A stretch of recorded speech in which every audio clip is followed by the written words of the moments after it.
चलो देखो, real number part 25 बहुत इंपॉर्टेंट क्वेश्चन है। इसी क्वेश्चन को समझने पर तू लोग बाद में समझोगे। जस्ट आगे साबित करे कि √2 एक अपरिमेय संख्या है, √3 एक अपरिमेय संख्या है।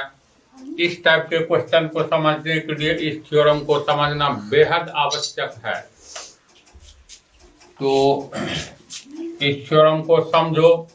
यदि कोई अभाज्य संख्या यानी P, मान लो कोई अभाज्य संख्या है जिसे हम P से व्यक्त करते हैं, तो अभाज्य संख्या मान लिए हैं P है, तो इसका मतलब P का मान क्या क्या हो सकता है? दो अभाज्य संख्या P है, 3, 5, 7, 11, 13, 17, 19, 23। इस तरह से अनंत अभाज्य संख्या भी है।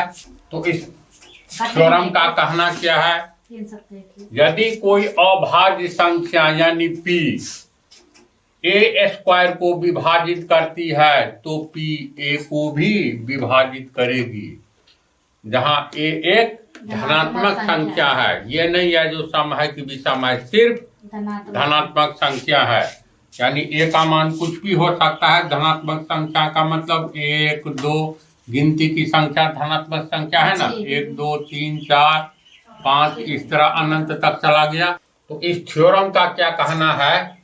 यदि P a² को, a² का मतलब हो गया a बराबर गिनती की संख्या, तो a² का मतलब हो गया 1² या 2² या 3² या 4²। ये हो गया गिनती की संख्या। धनात्मक संख्या कौन सी संख्या है? शून्य के आगे सब धनात्मक संख्या है। यहाँ पूर्णांक की बात कर रहे हैं, धनात्मक पूर्णांक है, समझा? धनात्मक पूर्णांक संख्या है ये।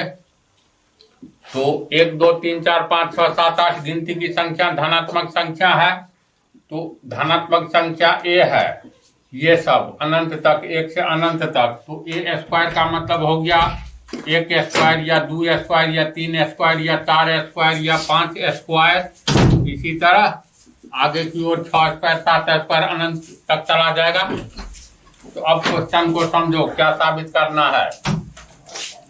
यदि P बराबर, मान लो यदि P यानी ये P a² को, P क्या है? P एक अभाज्य संख्या है।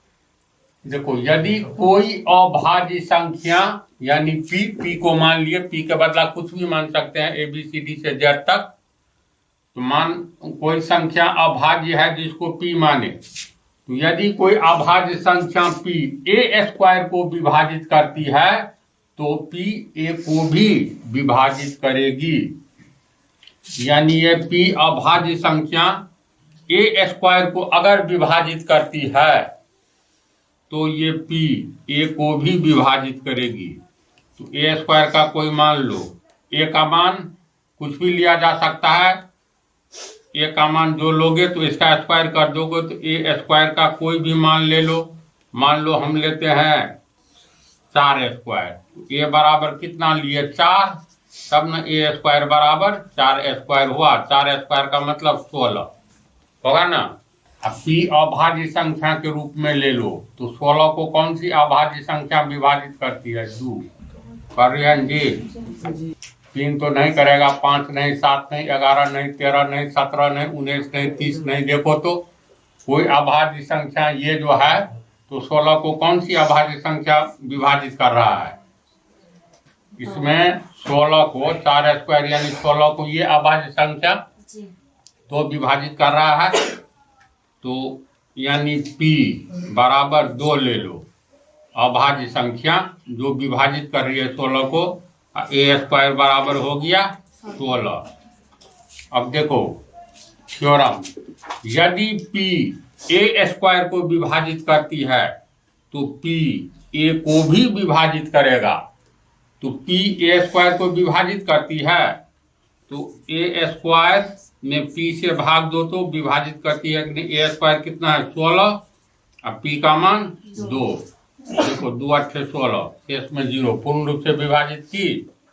इसका मतलब ये पी ए को भी, ए का यहाँ कितना मान है, ये है तुमको 4 का स्क्वायर, तो 4 का स्क्वायर न 16 होगा, तो ए बराबर 4 है। इसका मतलब पी ए स्क्वायर को विभाजित करती है, तो पी ए को भी विभाजित करेगा, यानी ए का मान है 4, अब पी का मान है 2, 4 को विभाजित कर रहा है कि नहीं। थ्योरम का क्या कहना है, इसको ठीक से समझ लो, तब आगे कैसे साबित होगा ये समझोगे। तू समझे? चलो और दूसरा उदाहरण लो। मान लो ए स्क्वायर का कुछ मान ले लो, 3, बड़ा मान भी ले सकते हैं। तो चलो ए स्क्वायर के जगह ए स्क्वायर का 3 स्क्वायर मान ले लिए, इसीलिए ए बराबर इसका मतलब 3 है ना। तो ए स्क्वायर को 3 दिया न हुआ, ए स्क्वायर बराबर 9 को देखो अभाज्य संख्या पी में कौन सी संख्या है जो 9 को विभाजित करती है, तो 2 नहीं विभाजित करेगी, 3 करेगी, ये 3, 5 नहीं करेगा, 7 नहीं करेगा, 11 नहीं करेगा, 13 नहीं, इधर मतलब 3 से आगे कोई करेगा ही नहीं ए स्क्वायर को विभाजित, नहीं करेगा। तो करेगा कौन, 3, यानी पी का मान हो गया 3 ए स्क्वायर को विभाजित करता है, तो ए स्क्वायर में 3 से भाग दो यानी पी से, तो ए स्क्वायर में पी से भाग देंगे, ए स्क्वायर हो गया 9 बटा 3, 3 या 9, पूरा पूरी विभाजित कर दिया। इसका मतलब ये पी ए को भी विभाजित करेगा, तो ए का मान कितना है, ए का मान ए स्क्वायर बराबर 9, इसीलिए ए बराबर √9 बराबर 3 हुआ, तो ए का मान 3 है। तो ये पी अर्थात 3, ये 3 ए को यानी 3 को विभाजित करेगा बराबर 1, बात सत्य है। ए स्क्वायर को जो अभाज्य संख्या विभाजित करेगा वह अभाज्य संख्या ए को भी विभाजित करेगा। हाँ तो कोई ले लो ना, एक बड़ा वाला ले लो, बड़ा वाला में चलो तू ले लो 17 को ही ले लो, पी का मान लिए 17, तो 17 इसको विभाजित करेगा, ए का पहले ए का मान लो, ए बराबर लगातार है ना गिनती की संख्या, ए बराबर 6 ले, तो ए स्क्वायर बराबर 6 का स्क्वायर हुआ ना, ये हो गया तुमको ए स्क्वायर का मान 6 स्क्वायर, यानी ए बराबर कितना होगा 6, स्क्वायर की जगह स्क्वायर, एक बराबर 6 ले चलो, तो इसीलिए ए स्क्वायर बराबर कितना होगा 6 स्क्वायर बराबर 36। अब 36 को पी विभाजित करेगा, पी क्या है अभाज्य संख्या है ना, तो देखो 36 को कौन कौन सा अभाज्य संख्या विभाजित करेगा, 2 करेगा 18 दूनी 36, 3 करेगा 12 या 36, फिर अभाज्य संख्या में 5 नहीं करेगा, 7 नहीं, 11 नहीं, 13 नहीं, 17 नहीं, 19 नहीं, 23 नहीं, आगे कोई नहीं कर रहा है, तो पी बराबर 2 या 3 हुआ, यानी ए स्क्वायर को अगर पी विभाजित करे तो पी क्या है अभाज्य संख्या, ये याद रखना है। ए कोई भी धनात्मक पूर्णांक है गिनती की संख्या, समझ रहा है ना। तो यहाँ ए स्क्वायर को कौन विभाजित कर रहा है, कौन अभाज्य संख्या ए स्क्वायर, यानी 36 को 2 या 3, इसका मतलब है ये 2 या 3 ए स्क्वायर को विभाजित कर रहा है, तो ए अर्थात 6 को भी विभाजित करेगा, 2 या 6 कर रहा है, 3 दूनी 6 कर रहा है विभाजित। क्वेश्चन का अर्थ समझा, क्या साबित करना है। अब मान लेते हैं हम, चलो ए स्क्वायर में ए बराबर चलो ले लेते हैं सीधे 12, तो ए स्क्वायर बराबर कितना होगा 12 स्क्वायर, 12 गुने 12 बराबर 144।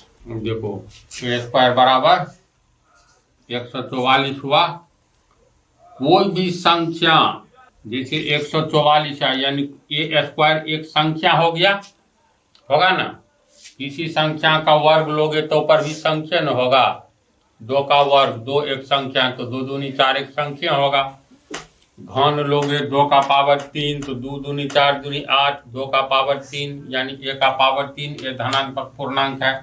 तो ए स्क्वायर भी संख्या हुआ, ए भी संख्या हुआ, ए का पावर क्यूब भी संख्या हुआ, ए का पावर 4 भी संख्या हुआ, होगा ना।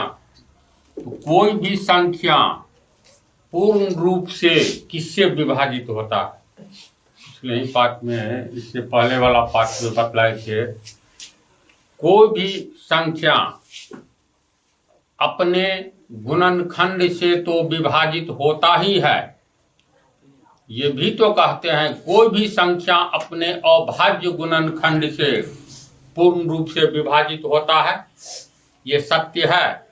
जैसे 144 किससे पूर्ण रूप से विभाजित होगा, तो 144 का अभाज्य गुणनखंड निकालो तो 2, 72 हुआ, दूनी 4, 36 आया, दूनी 8, 18 आया, दूनी 16, तिया 48, तिया 144, 2 दूनी 4, दूनी 8, दूनी 16, तिया 48, तिया 144। 144 का अभाज्य गुणनखंड ये है, तो 144 देखो 2 से विभाजित हो जाएगा, 72 दूनी 144, ये भी 2 है, ये भी 2, ये भी 2, 3 से 144 विभाजित होगा तो 48 या 144। कोई भी संख्या अपने अभाज्य गुणनखंड से विभाजित होता है। जैसे मान लो हम लोग लेंगे उदाहरण 24, 24 किस किस से विभाजित होगा, तो इसका अभाज्य गुणनखंड निकालो, 2 दूनी 4, दूनी 8, तिरिक 24, 2 24 को काट रहा है, 12 दूनी 24, 3 24 को काट रहा है, 8 तिरिक 24, ये सब क्या है, सब अभाज्य संख्या है, अर्थात ये 24 का अभाज्य गुणनखंड है। तो निष्कर्ष क्या हुआ, कोई भी संख्या हो अपने अभाज्य गुणनखंड से पूर्ण रूप से कट जाता है। कोई भी उदाहरण लो, कौन सा उदाहरण लोगे बोलो, ये करके देखो तो अपने अभाज्य संख्या से कटेगा ही। अर्थात कोई भी दी गई संख्या अपने अभाज्य गुणनखंड से पूर्ण रूप से विभाजित हो जाता है। एक क्वेश्चन लिखो तो तू लोग तेज गति में, कोई भी संख्या किससे पूर्ण रूप से विभाजित हो जाता है, कोई भी संख्या किससे पूर्ण रूप से विभाजित हो जाता है, आंसर लिखो। कोई भी संख्या अपने अभाज्य गुणनखंड से, कोई भी संख्या अपने अभाज्य गुणनखंड से विभाजित हो जाता है। लिख लिया। अब फिर इसको समझो, देखो इसको अभी यहीं रहने दो। देखो उसी का आंसर, माना कि कोई धनात्मक संख्या, कोई भी संख्या मान लो, तो मान लेते हैं चलो 42, क्या माना कि कोई धनात्मक संख्या 42 है, तो 42 का अभाज्य गुणनखंड, अभाज्य गुणनखंड कितना होगा, एक तो सब में रहता है 2 2 तिया 6 7 42, ये सब अभाज्य संख्या हो गया। यानी 42 का ये अभाज्य गुणनखंड हो गया ना, तो 42 को तू ए मान लो, समझ गया। 2 को मान लो P1, 3 को मान लेंगे P2, 7 को मान लेंगे P3। तो लिख सकते हैं यहाँ ए यानी 42 एक धनात्मक संख्या है, धनात्मक पूर्णांक है ना, पूरा अंक धनात्मक पूर्णांक है, जिसे ए का अभाज्य गुणनखंड P1, P2, P3 पूर्ण रूप से, इसको समझो तब लिखना। 42 को मान लिए ए, इसके अभाज्य गुणनखंड 2 को P1 मान लिए, फिर 2 रहता तो P1 ही होता, है ना। तो 2 को P1, 3 को P2 और 7 को P3। यहाँ 42 को 2 पूरा पूरी काट रहा है, 21 दूनी 42। 42 में 2 से पूर्ण रूप से भागा लग जाता है, यानी 42 2 से विभाजित हो जाता है, 21 दूनी 42। यानी A P1 से विभाजित होता है, यानी 42 2 से विभाजित होता है 2 से, तो 2 42 का अभाज्य गुणनखंड है, यानी A का अभाज्य पहला अभाज्य गुणनखंड P1 है। फिर 42 3 से भी विभाजित होता है, 14 या 42, इसका मतलब 3 जिसको P2 माने हैं, तो 3 42 का दूसरा अभाज्य गुणनखंड है, यानी A का दूसरा अभाज्य गुणनखंड P2 है। फिर 42 7 से पूर्ण रूप से विभाजित होता है ना, 7 छक्के 42, इसका मतलब 42 का तीसरा अभाज्य गुणनखंड 7 है, यानी A का तीसरा अभाज्य गुणनखंड P3 है ना। तो यहाँ पर यही लिखे है A एक धनात्मक पूर्णांक है, A यानी 42 एक धनात्मक पूर्णांक है, जिसे A का अभाज्य गुणनखंड यानी 42 का अभाज्य गुणनखंड P1 यानी 2, P2 यानी 3, P3 यानी 7 पूर्ण रूप से विभाजित करता है ये तीनों पूर्ण रूप से। तो इसका अर्थ समझा। तो चलो इतना को लिखो इसी आंसर में। चलो देखो, बात बंद करो, इसको समझा तो लोग। तो यहाँ पर हम लोग A का मान क्या माने हैं, 42, इसीलिए A स्क्वायर बराबर कितना होगा। अच्छा, A बराबर 42 है ना। तो 42 का अभाज्य गुणनखंड 2 3 6 7 42 होगा ना इतना। इसीलिए अच्छा ये हो गया तुमको। अब पहला अभाज्य गुणनखंड P1, ये P2, ये P3। A स्क्वायर बराबर कितना होगा, A स्क्वायर बराबर 42 का स्क्वायर बराबर 42 गुने 42 कितना हुआ है, 1764। 1064 और A स्क्वायर बराबर 1764।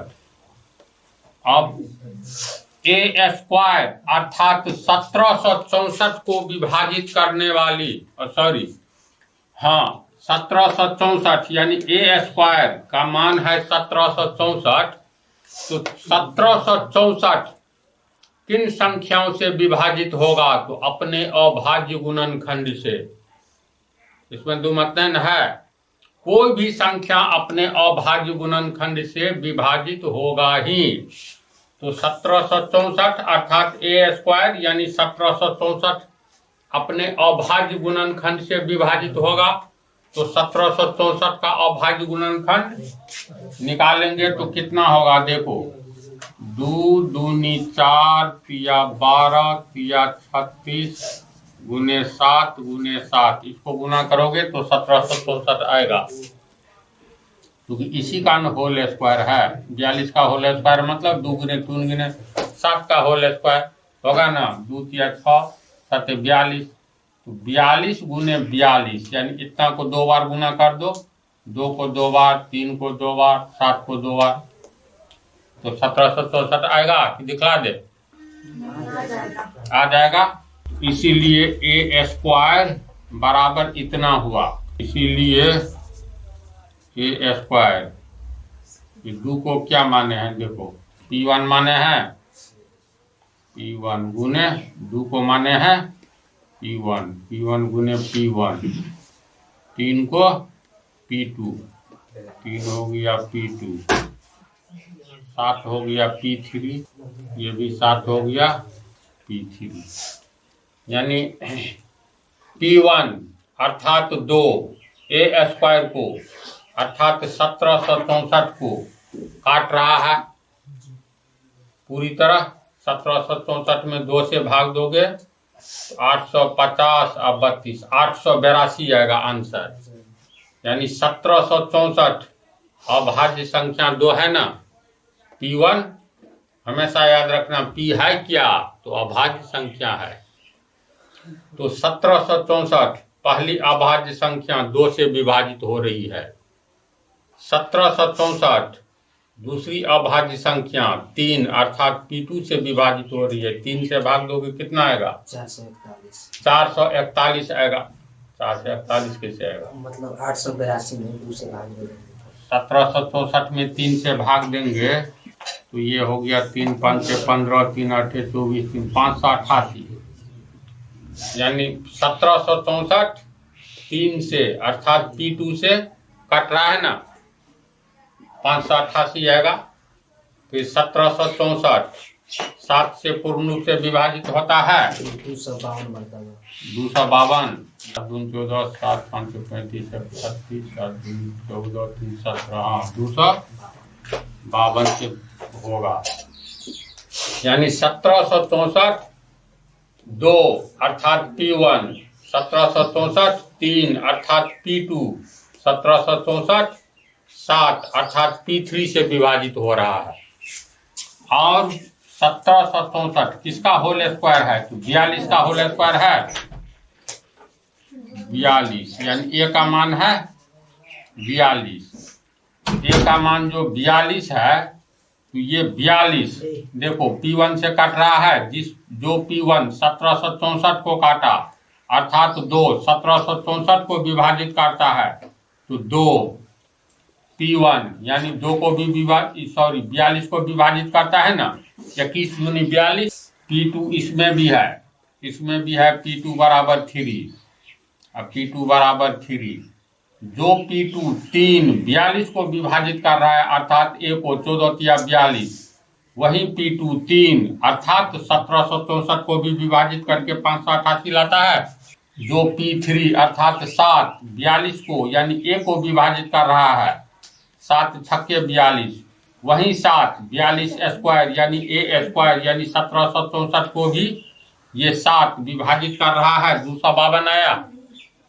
इसका मतलब अगर कोई अभाज्य संख्या A स्क्वायर को विभाजित करता है, A स्क्वायर यानी 1764 को विभाजित करता है, अभाज्य संख्या 2 हो 3 हो 7 हो या कुछ भी हो, तो इसका अर्थ है यही A स्क्वायर को विभाजित करता है यानी 1764 को, वही संख्या 1764 इसका वर्ग है 42, यानी A स्क्वायर को विभाजित करता है 2 या 3 या 7, तो ये 2 या 3 या 7, 2 या 3 या 7 A को भी यानी 42 को भी विभाजित कर रहा है।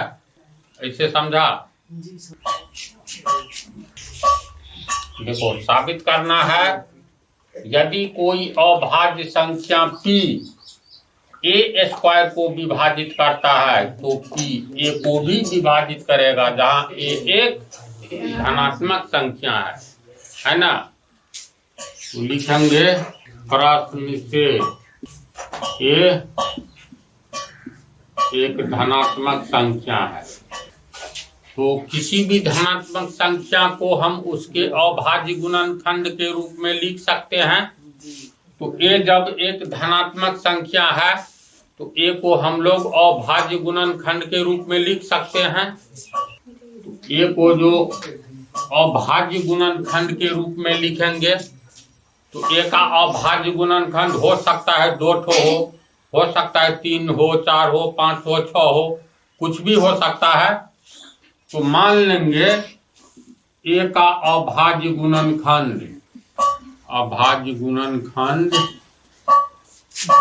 बराबर P1 गुने P2 गुने P3 गुने डॉट डॉट डॉट गुने Pn है।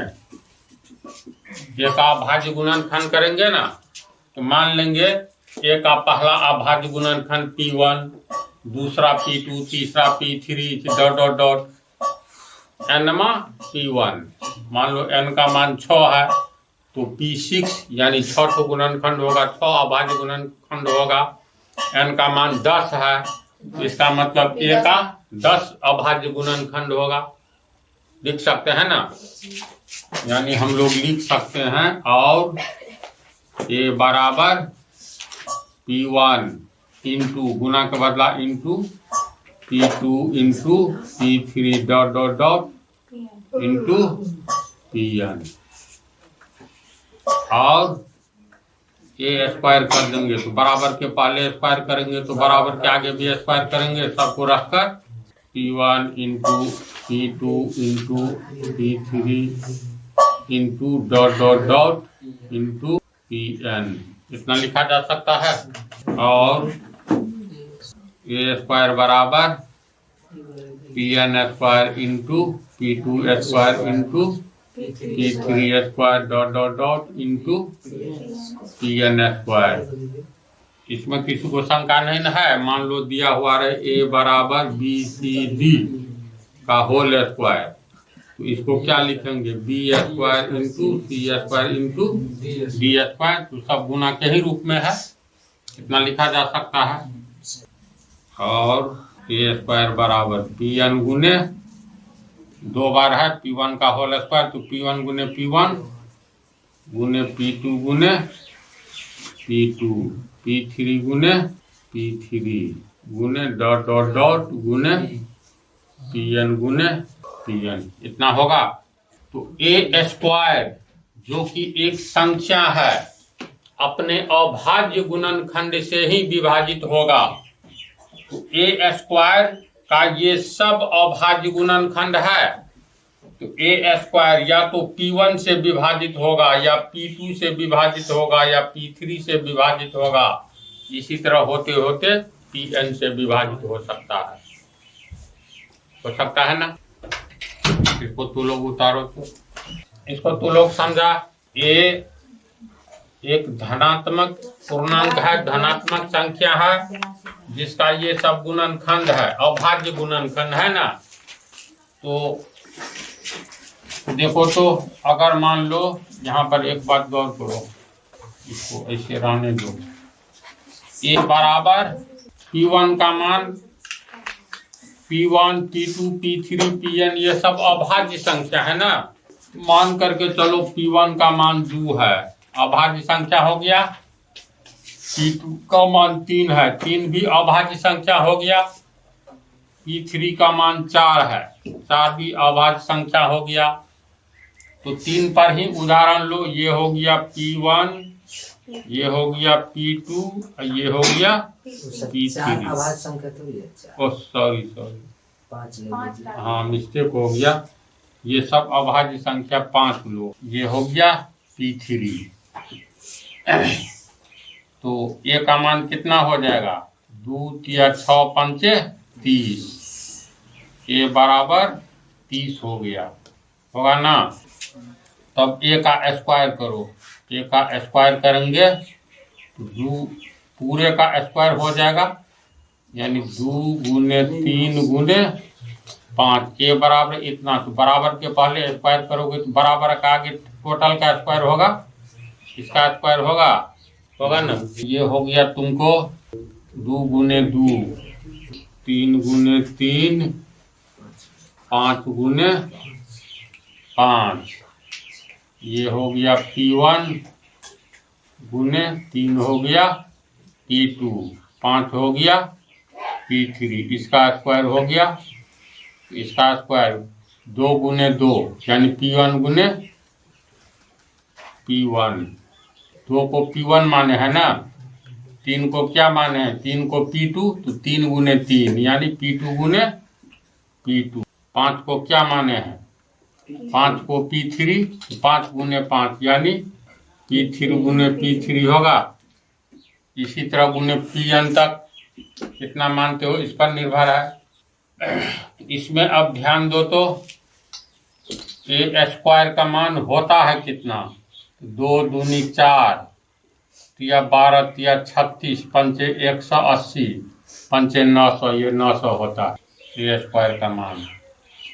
यानी ए स्क्वायर हो गया तुमको 900, ए स्क्वायर बराबर कितना हो गया, ए स्क्वायर बराबर P1 गुने P2 गुने कैसे करके हो गया P1 गुने P1, ए स्क्वायर बराबर P1 गुने P1 P2 गुने P2 P3 गुने P3, इतना हुआ ना। P1 का मान कितना है? P1 का मान 2 है, 2 गुने 2। P2 का मान कितना है? 3, 3 गुने 3। P3 का 5, 5 गुने 5। अब दो इस पर ध्यान दो, इस पर ध्यान दो और इस पर ध्यान दो। अभाज्य संख्या को ही हम लोग P कहे हैं, है ना। यदि कोई अभाज्य संख्या P, तो ये सब तो अभाज्य संख्या है, तो ए स्क्वायर को उसका अभाज्य गुणनखंड यानी ए स्क्वायर का मान 900, 900 को इसका अभाज्य गुणनखंड 2, 3, 5 ये पूर्ण रूप से काट रहा है। 2 से 900 कटेगा 450 दूनी 900 पूर्ण रूप से काट रहा है 2 से। फिर 3 से 300 तियार 900, 300 गुने 3। फिर 5 से काटोगे तो 180 पंचे 900। तो ए स्क्वायर को काटने वाला ये P1 है, P2 है और P3 है। जो P1, P2, P3 ए स्क्वायर का अभाज्य गुणनखंड है, तो कोई भी संख्या अपने अभाज्य गुणनखंड से काट रहा है। यानी इसमें जितना भी अभाज्य गुणनखंड है, कोई एक गुणनखंड ले लो तो ए स्क्वायर अर्थात 900 अपने अभाज्य गुणनखंड जिसको हम P नाम दिए हैं। अब P का अभाज्य, ये P के बदला ये है, P1 को भी P कहेंगे अभाज्य गुणनखंड। 2 भी है, 3 भी है, 5 भी है। यानी ये 900 को 5 काट रहा है या 3 काट रहा है या 2 काट रहा है पूर्ण रूप से। इसका मतलब ए स्क्वायर है 900, ए स्क्वायर यानी 900 को इसका अभाज्य गुणनखंड 2, 3 एवं 5 पूर्ण रूप से काट रहा है। तो ए अर्थात ए का मान कितना है? 2 तिया 30, अर्थात 30 को भी तो ये 2, 3, 5 काट रहा है। 900 को 2, 3, 5 पूर्ण रूप से काट रहा है जो ए स्क्वायर का मान है। ए को भी तो यानी 30 को भी तो 2, 3, 5 काट रहा है। तो साबित हो रहा है ए स्क्वायर को यदि कोई अभाज्य संख्या P, ये सब अभाज्य संख्या है ना। यदि कोई अभाज्य संख्या P ए स्क्वायर को विभाजित करती है, ये अभाज्य संख्या P ए स्क्वायर यानी 900 को विभाजित करती है, तो P ए को भी विभाजित करेगी। P यानी अभाज्य गुणनखंड को P कहा गया है। ये P जो है 2 के रूप में, 3 के रूप में, 5 के रूप में, ये ए को भी यानी 30 को भी विभाजित कर रही है। 2 30 को विभाजित करेगी, 15 दूनी 30, 3 30 को विभाजित करेगी, 10 या 30, 5 30 को विभाजित करेगी तो 5 छक्के 30। तो बात सही है, इसको समझाना। इसको हम लोग ये ए का अभाज्य गुणनखंड है P1, P2, P3, Pn, इसको हम लोग मान लेंगे समीकरण 1। और ए स्क्वायर का अभाज्य गुणनखंड ये इतना है, इसको मान लेंगे समीकरण 2। देखो समीकरण 2 को देखने से क्या स्पष्ट होता है? समीकरण 2 को देखने से ये पता चलता है ए स्क्वायर को उसका अभाज्य गुणनखंड P1, P2, P3 इस तरह Pn काट रहा है संपूर्ण रूप से। किसी भी संख्या को उसका अभाज्य गुणनखंड पूर्ण रूप से काटता है। इसीलिए समीकरण 2 से स्पष्ट है ए स्क्वायर को उसका अभाज्य गुणनखंड P1, P2, P3 ... Pn पूर्ण रूप से काटेगा ना जी। देखो समीकरण 2 से क्या स्पष्ट है? ए स्क्वायर का ये सब अभाज्य गुणनखंड है और हम जानते हैं कि कोई भी संख्या चाहे वह ए स्क्वायर के रूप में ही हो, उसका अभाज्य गुणनखंड अर्थात P1, P2, P3 ... P1 उसे संपूर्ण रूप से काटेगा। ये निष्कर्ष निकल रहा है। इसी को हम लिखे हैं समीकरण 2 से स्पष्ट है कि ए स्क्वायर को उसका अभाज्य गुणनखंडों में से प्रत्येक गुणनखंड यानी इसका ए स्क्वायर का प्रत्येक गुणनखंड P1, P2, P3 ... P1 संपूर्ण रूप से विभाजित करता है। करेगा ना, संपूर्ण रूप से विभाजित करेगा।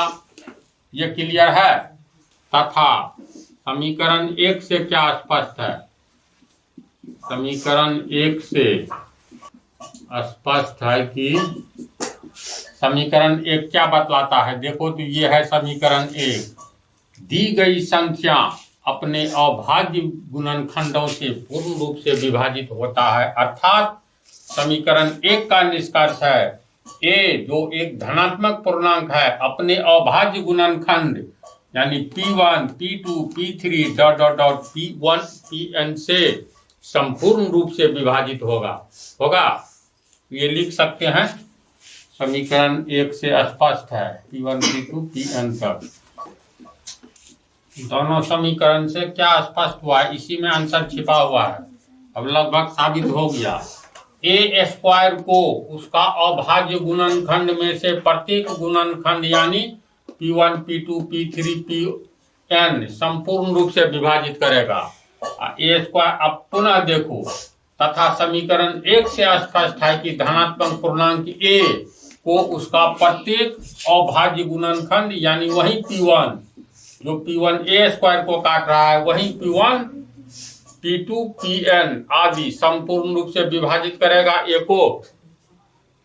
तो P1 ए को भी विभाजित कर रहा है, P2 ए को भी और P1 n ए को भी विभाजित कर रहा है वही P1 यानी ये P1 ए स्क्वायर को, वही P2 ए स्क्वायर को भी, वही P3 और Pn ए स्क्वायर को भी विभाजित कर रहा है। तो निष्कर्ष क्या हुआ? निष्कर्ष ये हुआ अगर कोई अभाज्य संख्या P, ये सब अभाज्य संख्या है, जन्मे में सबको अब P कहेंगे, ये अभाज्य संख्या भी P, ये भी P, ये भी P, ये भी P हो ना। अगर कोई अभाज्य संख्या P ए स्क्वायर को विभाजित करता है वही अभाज्य संख्या P ए को भी विभाजित करेगा। इसका चाह रहा है तो हम लोग लिख सकते हैं। इस पंक्ति को एक बार और देखो। यदि कोई अभाज्य संख्या P1 को भी P मान सकते हैं, किसी को मान सकते हैं, सब तो P अभाज्य गुणनखंड माने हैं, तो P1, P2, P3 अभाज्य गुणनखंड ही है। तो यदि कोई अभाज्य संख्या P यानी P1 या P2 या P3 या Pn जिसको P मानो ए स्क्वायर को विभाजित करेगा तो वही अभाज्य संख्या P को भी, वही अभाज्य संख्या P ए को भी विभाजित करेगा। मान लो P1 करता है ए स्क्वायर को विभाजित तो P1 ए को भी करेगा, है ना। अगर P3 ए स्क्वायर को विभाजित करता है तो P3 ही ए को भी विभाजित करेगा। अगर Pn ए स्क्वायर को विभाजित करता है तो Pn ए को विभाजित करेगा। समझा निष्कर्ष? तो मुख्य रूप से ये याद रखना है। अब नेक्स्ट पार्ट में जो चालू होगा, पहला ही क्वेश्चन साबित करे कि √2 एक परिमेय संख्या है। तो ये इसी में ये काम आएगा, इसका उपयोग होगा इस ब्रह्मास्त्र का। यदि कोई संख्या अभाज्य संख्या P अगर ए स्क्वायर को विभाजित करेगा तो वही अभाज्य संख्या P ए को भी विभाजित करेगा। ये पंक्ति को दिमाग में सेट कर लो, तब देखो आगे का काम फटाफट होगा।